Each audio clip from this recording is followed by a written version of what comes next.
India proudly bought those shiny new Rafale fighter jets from France, spending a whopping $9 billion for just 36 jets, all in the name of gaining air superiority over Pakistan and possibly competing with China.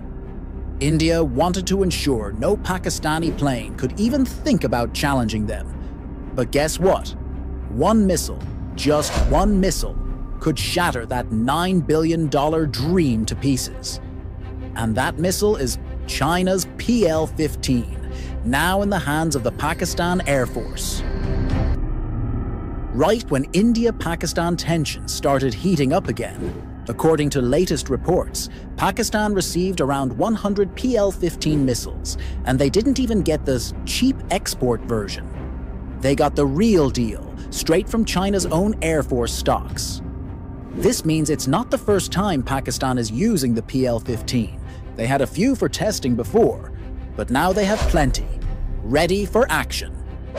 The PL-15 is a beyond visual range BVR air-to-air missile, built for long-distance kills. It can fly at speeds over Mach 5, that's 5 times faster than sound, and strike targets up to 300 kilometers away, meaning a jet over Lahore could easily hit one deep inside Indian Punjab.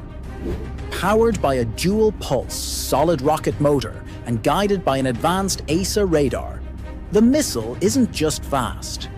It can lock onto enemy jets from very far and adjust its path mid-flight to make sure it hits its target. It's smart, accurate, and brutal. Pakistan's JF-17 Block 3 fighter jets are the main platforms for PL-15 missiles. Pakistan has already inducted about 50 JF-17 Block 3 jets, and more are coming fast. Imagine 50 JF-17s, each carrying deadly PL-15 missiles, lurking in the skies. India's expensive Rafales would be flying with a big, fat target on their backs. Now, let's talk about the Rafales, and whether they can really stand up against the PL-15. The Rafale is armed with 2 main air-to-air missiles.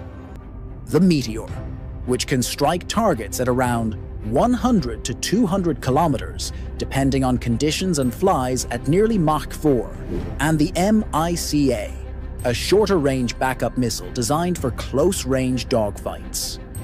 The Rafale is also packed with powerful defensive systems like Spectra, which includes electronic jamming, radar warning receivers, and missile detection capabilities. This allows the Rafale to sometimes detect incoming missiles early and attempt to dodge them. When it comes to radars, the JF-17 Block 3 radar can detect enemy aircraft at about 170 to 200 kilometers, while the Rafale's radar can spot targets at around 200 to 250 kilometers, depending on altitude and target size. At first glance, it looks like Rafale wins in terms of radar detection, but the real problem for Rafale starts when we talk about missile range. The Rafale's Meteor missile can reach targets at 100 to 200 kilometers, while the JF-17's PL-15 missile can strike from a massive 250 to 300 kilometers. In air combat, detecting the enemy first is important, but being able to shoot first matters even more.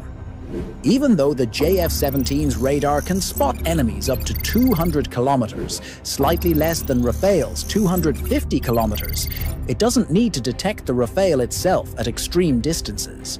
It can get targeting information from AWACS, early warning aircraft, or ground radar networks, lock the missile with external help, and launch the PL-15 from far away.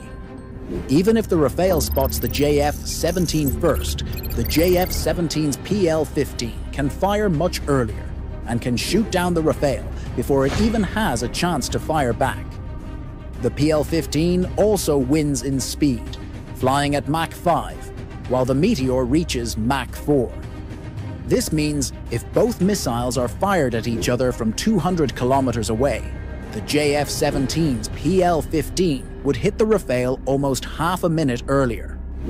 And in air combat, 30 seconds can decide life or death. The sky belongs to whoever fires first. And with PL-15, Pakistan might just fire first. Pakistan's new PL-15 missiles have just changed the entire game. Imagine losing one or two $125 million Rafale jets to a $30 million JF-17 carrying a Chinese missile. It would be a total disaster for India's $9 billion plan.